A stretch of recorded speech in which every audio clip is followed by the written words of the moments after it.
하나님 말씀은 마태복음 24장 36절부터 25장 30절까지입니다. 24장 42절과 44절까지만 봉독하도록 하겠습니다. 그러므로 깨어있으라. 어느 날에 너희 주가 임할는지 너희가 알지 못함이니라. 너희도 아는 바니 만일 집 주인이 도적이 어느 갱점에 올 줄을 알았다면 깨어있어 그 집을 뚫지 못하게 하였으리라. 이러므로 너희도 예비하고 있으라. 생각지 않은 때에 인자가 오리라. 아멘. 예수님은 마태복음 24장 1절부터 35절에서 예루살렘과 성전 파괴와 관련해서 징조들을 말씀하신 후에 이 세대가 지나가기 전에 이 일이 다 이루리라는 34절 말씀으로 이야기를 마감하셨습니다. 그리고 36절부터는 이제 주제를 바꾸어서 인자의 재림에 대해 말씀하시기 시작하셨습니다. 36절부터 25장 46절까지는 마지막 때와 관련된 비유들이 기록되어 있습니다. 그 중에서 특히 오늘 우리가 살펴볼 본문 중에 24장 36절 말씀과 25장 13절 말씀이 그날과 그때라는 말로 구조를 이루고 있습니다. 그러므로 우리는 이 안에 있는 모든 말씀을 재림의 날과 시를 나타내는 주제로 이해해야 합니다. 예루살렘과 성전의 파괴와 관련해서는 경고하는 징조들이 있었습니다. 그래서 그 징조들을 보고 대피할 수가 있었다는 것입니다. 그러나 예수님의 재림의 때에 대해서는 어떤 징조도 없다고 하셨습니다. 그날과 그때를 아버지 외에는 아무도 알지 못한다고 말씀하셨습니다. 그러므로 항상 깨어 있어야 한다고 하셨죠. 오늘 말씀을 통해 재림에 대한 올바른 지식을 소유하고 또 깨어 있기를 바랍니다. 36절에 보면 예수님께서는 예수님이 재림하실 그날과 그때를 아무도 모른다고 하셨습니다. 그러나 그날과 그때는 아무도 모르나니 하늘의 천사들도 아들도 모르고 오직 아버지만 아시느니라. 여기서 그날과 그때는 24장 33절부터 34절에서 다 다루어진 이 모든 것들에 대한 주제와 대조되는 그 주제의 전환을 시사해 주고 있습니다. 곧 이 모든 것들에 대한 시향과 징조는 주어지지만 그날과 그때는 누구에게도 알려져 있지 않으며 따라서 그때를 알려줄 수 없다는 것입니다. 예수님께서 예수님이 재림하실 날과 때를 아들도 모른다고 말씀하신 것은 참 의외입니다. 그러나 그날과 그때는 아들이신 예수님조차도 모르신다고 말씀하셨습니다. 이처럼 성경이 침묵하고 있는 부분을 억지로 해석하려는 것은 매우 위험합니다. 지금까지 수많은 이단들이 그날과 그때를 추측했고 그 주장들은 거짓으로 드러났습니다. 그럼에도 불구하고 아직까지 그날과 그때를 어느 정도라도 짐작해 버리는 호기심을 버리지 못한 사람들이 참 많이 있습니다. 그러나 주님의 재림의 날은 하늘에 있는 천사도 모르고 아들도 모르고 오직 성부 하나님만 아시는 절대적인 비밀이라는 것을 우리는 알아야 됩니다.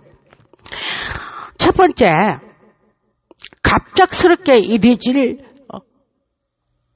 재림입니다. 예수님은 37절 보면 노아의 때와 같이 인자의 임한도 그러하리라고 하십니다. 인자의 재림의 때가 노아의 때에 비유된 것은 인자의 재림이 노아의 홍수와 마찬가지로 불현듯 도련히 임하게 될 것임을 암시하기 위함입니다.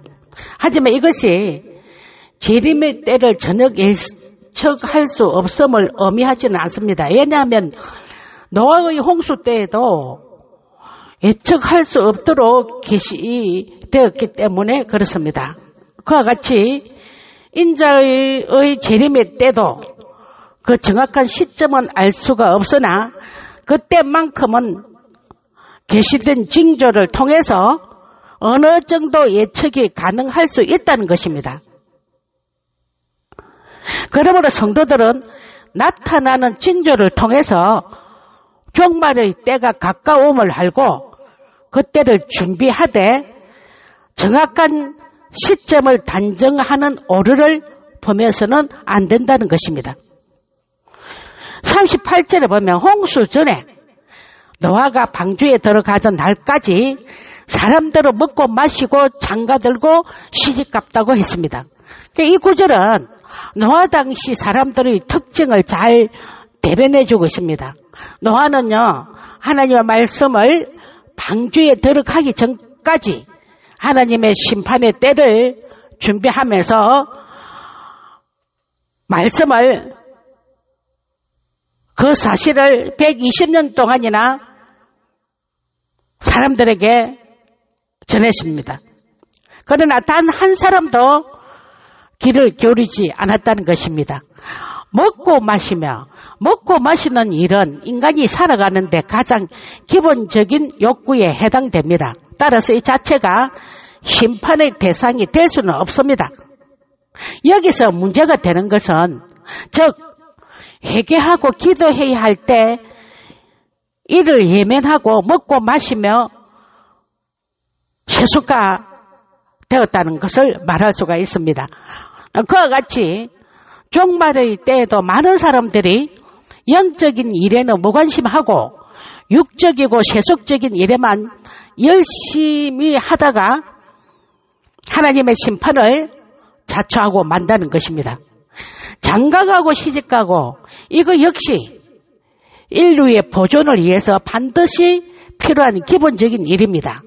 문제는 이들에게는 천국에 대한 소망도 없었고 또한 필요로 하지 않았다는 것입니다. 노아 당시 사람들은 세속적인 일에만 관심을 두었을 뿐 영적인 일에는 전혀 무관심하다가 갑자기 다가온 하나님의 심판을 면치 못한 것입니다.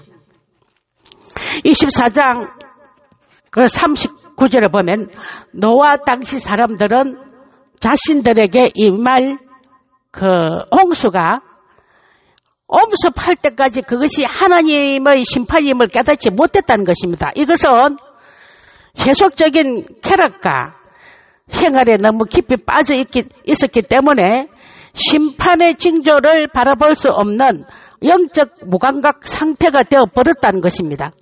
이런 영적 무감각 상태는 노아의 때뿐만 아니라 정말 이 때에 세상 사람들에게도 동일하게 나타나는 현상으로 그들 역시 하나님의 심판이 갑자기 임한 이후에야 그것을 아마 깨닫게 될 것입니다. 홍수가 나서 다 멸하는 순간까지도 그들은 전혀 심판의 징조를 느끼거나 깨닫지 못했습니다. 39절에 보면 예수님은 인자의 재림도 이와 같으니라고 말씀하셨습니다. 아무 징조도 없이 일상생활 중에 갑자기 주님이 재림하실 것이라고 말씀하셨습니다. 그러므로 40절부터 41절에 보면 그때에 두 사람이 밭에 있으며 하나는 데려감을 당하고 하나는 버려둠을 당할 것이요. 두 여자가 매를 갈고 있으며 하나는 데려감을 당하고 하나는 버려둠을 당할 것이라고 했습니다. 이 사실이 말해주는 바가 무엇입니까? 주님의 재림은 아무 징조 없이 갑자기 임함을 말해주고 있습니다. 밭에 있을 때나 매를 갈 때 갑자기 하늘이 어두워지고 비가 올 징조가 보인다든지 무슨 일이 일어날 징조가 있다면 우리는 잠시 밭일과 맷돌질을 멈출 것입니다. 그러나 재림은 이런 일상의 일을 잠시 중지할 만큼의 징조조차 없이 갑자기 임할 것이라는 것입니다. 그러므로 주님은 어떻게 해야 한다고 하십니까? 42절부터 43절을 보면 그러므로 깨어있으라. 어느 날엔 너희 주가 임할는지 너희가 알지 못함이니라고 말씀하셨습니다. 여러분, 주님은 깨어있으라고 하십니다. 여기서 깨어있는 것은 언제 오실지 모르는 예수님을 바라보면서 그때 행하여질 심판에 합당하게 이 세상에서 서신해야 함을 말하고 있습니다. 만약 주님의 재림의 징조가 보여진다면 세상에 취해서 안일하게 사는 많은 사람들이 재림 직전에 회개하면 될 것이라고 이렇게 그 생각을 하고 있는 사람도 많이 있더라고요. 어떤 분은요, 이렇게 살기 좋은 세상에 재미있게 살다가 그때 주님 오신다고 하면 회개하면 되잖아요. 이렇게 말씀하시는 분들도 있었습니다. 저는 그 말을 듣고 아유, 이렇게 살기 좋은 세상이라니. 천국은 이 세상하고 비교가 안 되는데 이렇게 세속에 물들어 영적인 잠에 취해 사시는 분들이 보기보다는 참 많더라고요. 여러분, 이제는 깨어날 때입니다. 두 번째는 여러분, 갑작스러운 일에 우리는 어떻게 대처하는 법을 우리는 알아야 됩니다. 43절을 보면 너희도 아는 바니 만일 집 주인이 도적이 어느 갱쯤에 올 줄을 알았다면 깨어있어 그 집을 뚫지 못하게 하였으리라고 합니다. 그렇습니다. 도적이 언제 올지 우리가 한다면 우리는 그 도적이 올 때까지 자지 않고 기다렸다가 그 도적을 잡을 것입니다. 그러나 도적이 언제 올지 알려주고 오지 않습니다. 도적을 막기 위해서는 담장을 아주 높게 쌓고 문을 튼튼하게 만들고 자동 경보 장치를 설치하고 또 CCTV를 곳곳에 설치하고 무인 경비 시스템의 도움을 받으면 됩니다. 그러나 예수님의 재림은 이렇게 대비할 수가 없습니다. 도둑은요, 전혀 예상치 못한 때에, 생각지 못한 때에 들어오기 때문에 도둑에게 당하는 것입니다. 이처럼 예수님은 생각지 않은 때에 도둑같이 오신다고 하셨습니다. 그러므로 하나님의 백성들은 재림의 징조와 그때를 추측하려는 그런 어리석은 태도보다는 깨어 있어야 한다는 것입니다. 그래서 예수님은 44절에서 반복해서 깨어 있으라고 말씀하십니다. 이러므로 너희도 예배하고 있으라. 생각지 않은 때에 인자가 오리라. 그렇다면 깨어있다는 것은 곧 예비하고 있다는 것은 구체적으로 어떻게 하는 것을 의미합니까? 예수님은 종의 비유와 열천의 비유를 통해서 그 의미를 설명해 주고 있습니다. 45절부터 47절 보면 주님은 충성되고 지혜 있는 종이 되어 주인에게 그 집 사람을 맡아 때를 따라 양식을 나눠줄 자가 누구냐? 주인이 올 때에 그 종의 이렇게 하는 것을 보면 그 종이 복이 있으리로다. 내가 진실로 너희에게 이르노니 주인이 그 모든 소유를 저에게 맡기리라고 하십니다. 여기서 보면 깨어있다는 것은 주님 오실 날을 이제나 저제나 고대하면서 날마다 자지 않고 철야를 하는 것을 말하는 것이 아닙니다. 깨어있다는 것은 늘 말씀과 기도로 주님께서 맡겨주신 사명, 즉 달란트를 잘 감당하는 삶을 사는 것을 의미합니다. 여러분, 아버지의 뜻대로 살려고 하고 말씀에 순종하는 것은 하나님의 자녀로서, 하나님의 백성으로서의 기본입니다.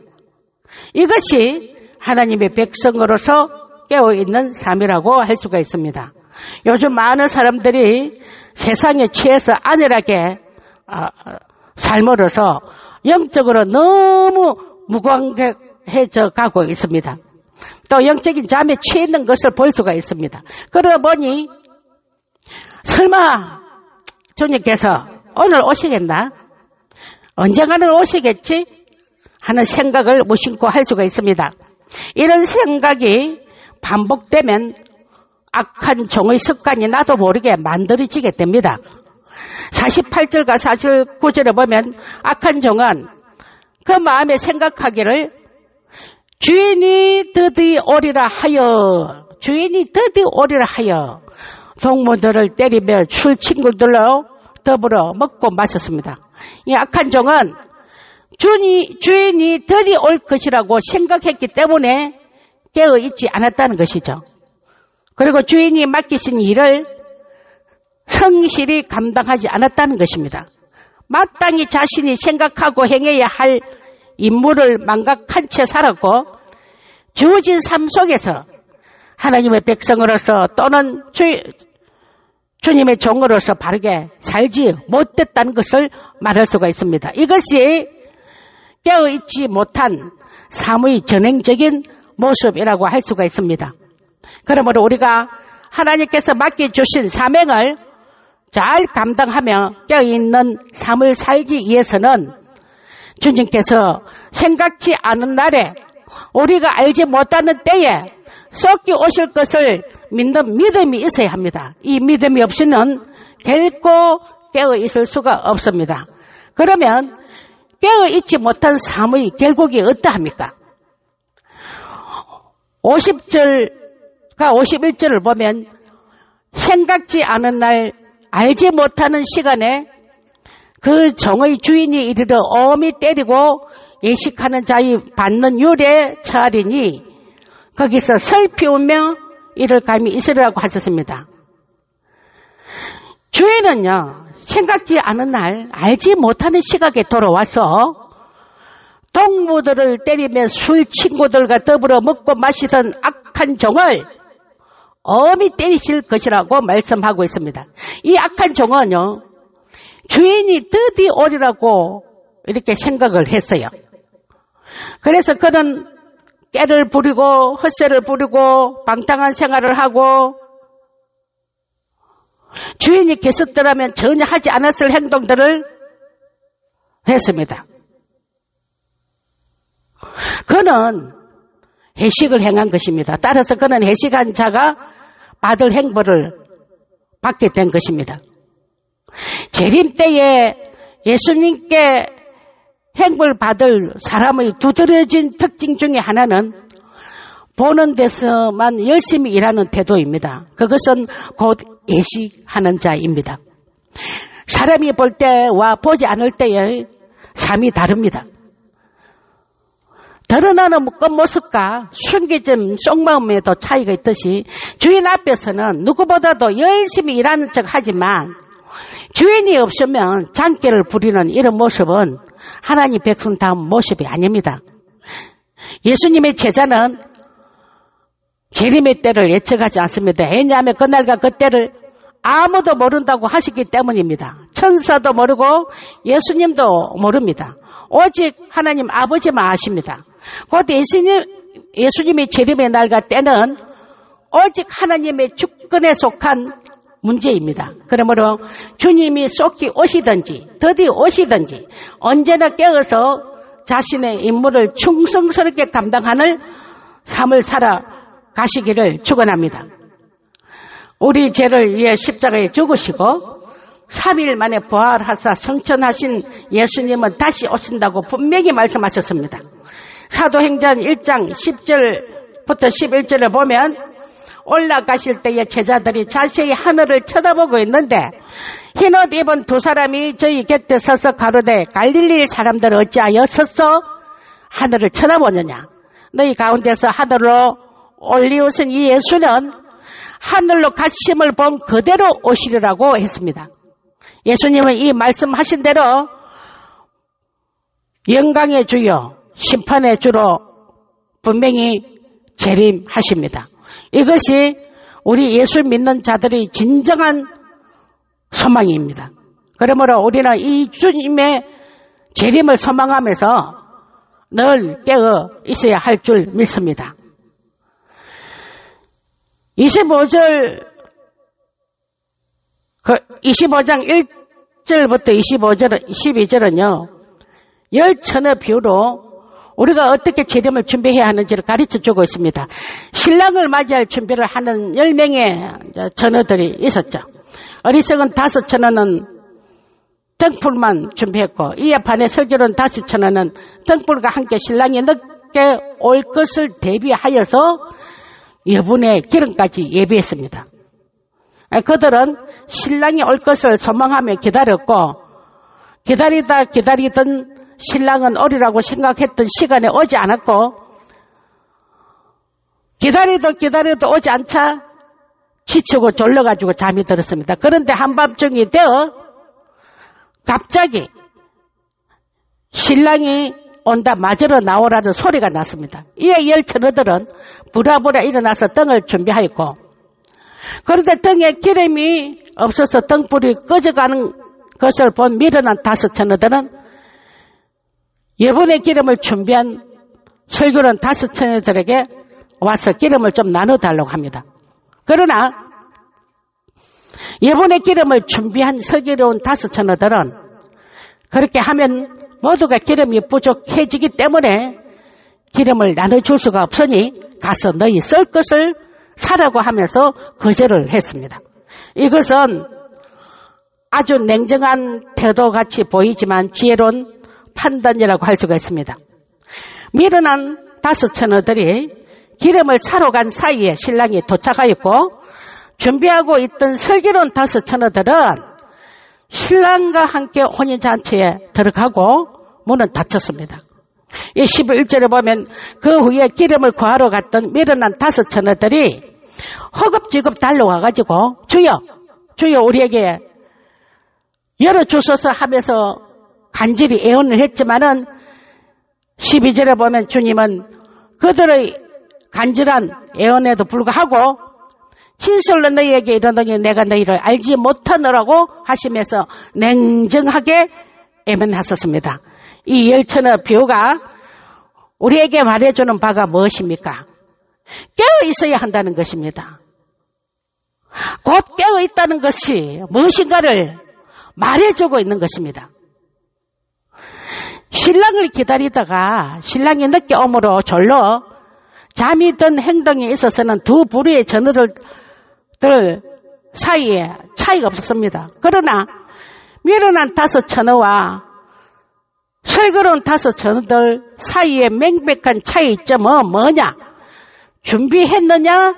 준비하지 않았느냐에 달려 있었습니다.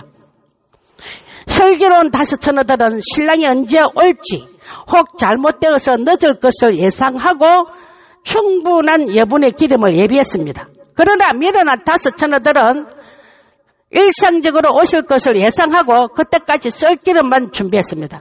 곧 그들은 늦게 올 것을 예상하고 기름을 예비하지 않았다는 것입니다. 이는 마치 악한 종이 주인이 드디 오시리라고 추측하고 신실하게 살지 않는 모습과 같습니다. 그 결과 그들은 혼인잔치에 참여하지를 못했습니다. 주님은 열천의 비유를 말씀하신 후 다시 13절에서 말씀하십니다.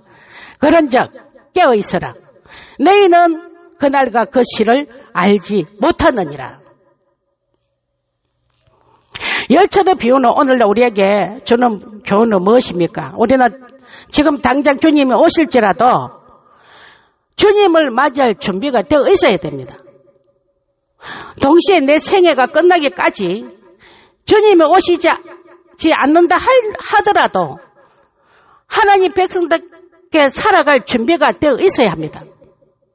여러분, 주님이 예수님께서 재림하신 후에는 더 이상 준비할 수도 없고 준비가 부족했던 것을 후회해도 소용이 없습니다. 이 시간 우리 자신들을 한번 돌아봅시다. 주님이 언제 재림하실지라도 예수님을 맞을 준비가 여러분 되어 있습니까? 늘 예배하고 있습니까? 우리는 슬기로운 다섯 처녀와 같이 늘 깨어있는 예배하는 자들이 다 되어서 주님의 혼인잔치에 참여하는 복된 자들이 다 되시기를 축원합니다. 이제 주님께서는 달란트 비유를 통해서 재림을 어떻게 준비해야 할지를 말씀해 주고 있습니다. 14절과 15절 말씀을 보면 또 어떤 사람이 타국에 갈 때 그 종들을 불러 자기 소유를 맡긴 것 같이 각각 그 재는 대로 하나에게는 금 5달란트를, 하나에게는 2달란트를, 하나에게는 1달란트를 주고 떠났더니라고 합니다. 여러분, 이를 밖에 보면 그 사람의 기질과 특성이 잘 드러나요. 어떤 사람은 단시간에 아주 효율적으로 일을 처리하지만 꾸준히 하는 일에는 약한 사람이 있어요. 어떤 사람은 신속하게 일 처리를 하지는 못하지만 꾸준히 신실하게 하는 사람도 있습니다. 여러분, 달란트 비유에 등장하는 주인은요, 자기 종들의 기질과 특성을 잘 알고 있었던 것 같습니다. 그래서 주인은 각각 그 재능대로 한 종에게는 금 5달란트를, 또 한 종에게는 2달란트를, 또 한 종에게는 1달란트를 맡겼다는 것이죠. 당시 1달란트는 6,000데나리온이로서 노동자가 6,001, 약 20년 동안 한 푼도 쓰지 않고 모아야 할 돈으로서 엄청난 액수입니다. 그러면 달란트를 받은 종들은 각각 어떻게 했습니까? 16절과 18절을 보면 5달란트 받은 자는 바로 가서 그것으로 장사를 하여 또 5달란트를 남겼습니다. 2달란트 받은 자도 그같이 하여서 또 2달란트를 남겼습니다. 근데 1달란트 받은 자는 가서 땅을 파고 그 주인의 돈을 감추어 두었습니다. 19절부터 30절을 보면 오랜 후에 그 종들의 주인이 돌아와서 저희와 회개하게 되었습니다. 계산하게 되었죠. 그러니까 5달란트 받은 자는 5달란트를 더 가지고 와서 말했습니다. 20절에 보면 주여 내게 5달란트를 주셨는데 보소서 내가 또 5달란트를 남겼나이다. 이렇게 했습니다. 이에 주인은 그 종을 칭찬을 했습니다. 21절에 잘하였도다. 착하고 충성된 종아, 너가 작은 일에 충성하였으면 내가 많은 것으로 너에게 맡기리니 너 주인의 즐거움에 참여할지어다. 그리고 2달란트 받았던 자도 주인께 와서 2달란트로 또 2달란트를 남겼다고 말하고 있습니다. 그러자 이번에도 주인은 5달란트 남겼던 종에게 했던 그대로 칭찬합니다. 잘하였도다. 착하고 충성된 종아, 너가 작은 일에 충성하였으면 내가 많은 것을 너에게 맡기리니 너 주인의 즐거움에 참여할지어다. 그러면 1달란트 받은 종은 주인에게 와서 어떻게 보고했습니까? 24절부터 25절을 보면 주여 당신은 굳은 사람이라 심지 않은 데서 거두고 해치지 않은 데서 모으는 줄을 내가 알았으므로 두루하여 나가서 당신의 달란트를 감추어 두었나이다. 보소서 당신의 것을 받으소서. 이렇게 대답을 했습니다. 여기서 굳은 사람이라는 말은요, 엄격한, 가혹한, 완악한, 잔인함 등으로 번역될 수가 있는 단어입니다. 그리고 심지 않은 데서 거두고 해치지 않은 데서 모은다라는 말은 날강도와 같다는 말입니다. 이것은 1달란트 받은 종이 주인에게 내린 평가입니다. 이 종이 이런 평가를 하는 것을 볼 때 그는 주인에 대한 인상이 상당히 좋지 않았다는 것을 알 수가 있습니다. 그는 주인이 베풀어 준 특권과 기회들을 감사하기는커녕 오히려 불평하고 아마 부담스러워했던 것 같습니다. 아니면 다른 종들과 비교해서 한 달란트밖에 안 주셨다고 주인에 대한 원망이 있었는지도 모릅니다. 여러분, 한 달란트는 6,000데나리노로서 노동자가 6,000일, 약 20일 동안 한 번도 쓰지 않고 모아야 할 돈으로서 엄청난 액수입니다. 하여튼 그는 주인이 엄격하고 날공도와 같은 분이라 장사하다가 실패하면 야단을 맞을까 두려워서 땅에 숨겨주었다가 다시 돌려준다고 하였습니다. 이 한 달란트 받은 종은 깨어서 열심히 장사하지 않았던 자신의 문제로 받아들이기보다는 주인에게 모든 책임을 돌렸습니다. 그러면 이 종에 대한 주인의 반응이 어떠합니까? 26절, 27절을 보면 악하고 게으른 종아, 나는 심지 않은 데서 거두고 해치지 않은 데서 모으는 줄을 너가 알았느냐? 그러면 너가 마땅히 내 돈을 치려하는 자들에게나 두었다가 나로 돌아와서 내 본전과 벨리로 받게 할 것이니라 하며 책망을 하셨습니다. 그 종은 주인이 오실 때까지 얼마든지 열심히 일할 수 있었습니다만, 그러나 그는 주인을 핑계하며 일하지 않았습니다.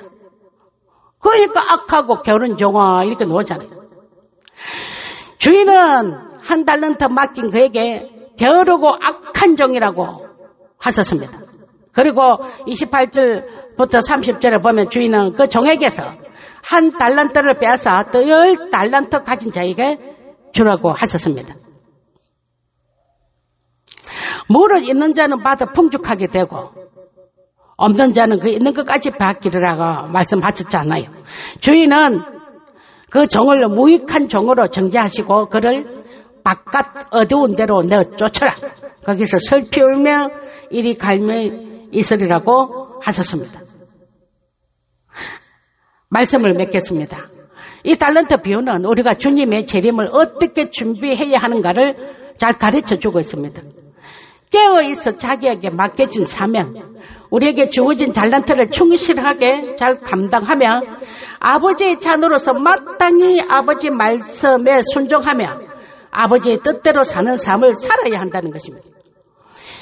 주인이 뜻이 옳으라고 생각했던 악한 종을 통해서 10,000의 비유와 또 한 달란트 받은 게으르고 악한 종의 비유를 통해서 우리는 어떻게 살아야 하는지 결론이 나옵니다.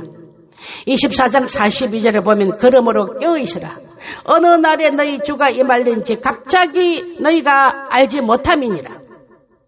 24장 44절에서는 예수님께서 반복해서 깨어있으라고 하십니다. 이러므로 너희도 예비하고 있으라. 생각지 않은 때에 인자가 오리라. 주님은 10,000의 비유를 말씀하신 후에 다시 25장 13절에서 말씀하십니다. 그런즉 깨어있으라. 너희는 그날과 그 시를 알지 못하느니라. 그 재능대로 달란트를 줬지만은 한 달란트 받은 자를 보십시오. 땅에 묻어놓고 그 종은 주인이 오실 때까지 얼마든지 일할 수가 있었습니다만, 그러나 그는 주인을 핑계하며 일하지 않았습니다. 예수님은 한 달란트 맡긴 그에게 게으르고 악한 종이라고 하시면서 그를 바깥 어두운 데로 내쫓아라. 거기서 슬피 울며 이를 갈미 있으리라고 하셨습니다. 여러분, 예수님은 분명히 오십니다. 도둑같이 오십니다. 갑자기 오십니다. 그때 여러분에게 계산하자고 하실 것입니다. 여기 있는 자 여러분들은 깨어있어 주님께서 맡겨주신 작은 일에도 충성하는 자들이 다 되어 주님께서 심판의 주로 영광의 주로 재림하실 때에 착하고 충성된 종아 칭찬을 들으며 하나님의 즐거움에 참여하는 복된 자들이 다 되시기를 예수 그리스도 이름으로 축원합니다. 아멘.